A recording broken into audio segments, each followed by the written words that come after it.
Firestorm of controversy tonight involving the FDNY. The chief investigator looking into a deadly fire on the movie set of an Ed Norton film removed from the case after he says he kept digging for answers about the cause of the fire. Good evening, everyone. At 6 o'clock. I'm Bill Ritter. And I'm Liz Joan. The fire marshal in charge of that investigation into that fast-moving fire this past March in Harlem tonight says that he intends to sue the FDNY. This after he says he was kicked off the case. That fire killed a New York firefighter. Now that fire marshal claims he was taken off the case after he kept digging deep for answers into what caused it. It is a huge controversy. Investigative reporter Jim Hoffer is here now with the story. Jim. The FDNY says a team of more than a half dozen fire marshals have agreed the cause of the movie set fire was a defective boiler. But the lead investigator, first on the scene, who spent days digging through the debris, says he was taken off that case after pushing to examine the cause more thoroughly.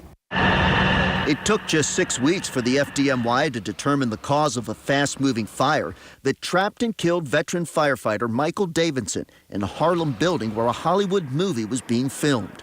The fire department blamed a faulty boiler flue pipe for igniting combustible material stored in the basement. But now the lead investigator at the scene, Fire Marshal Scott Specht, says when he pushed to look more closely at what role a basement filled with combustible movie set material may have played in the fire, he was removed from the investigation. Removed him from the job after he kept pushing forward to get to the bottom of what truly happened. Specht's attorney filed a notice that Specht intends to sue the FDNY and his supervisor for termination of an ongoing investigation and for allowing the Hollywood elite to circumvent the appropriate scrutiny. You have a boiler, but you also have a movie production company that interjected into this building massive amounts of flammable material. The FDNY is pushing back hard on Fire Marshal Specht's allegations.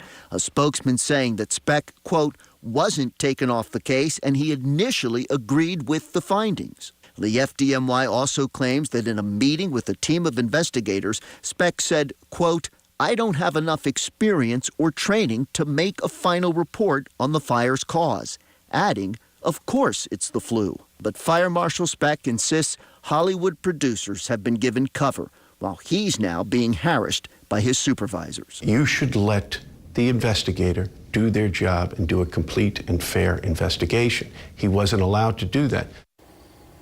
The FDNY says that Fire Marshal Specht was not the lead investigator here and that after he stated he didn't believe he had the experience to make the final report on this case, Specht's supervisor took on that role. A spokesman continuing to say that Specht's notes and theories on the fire were included in that final report.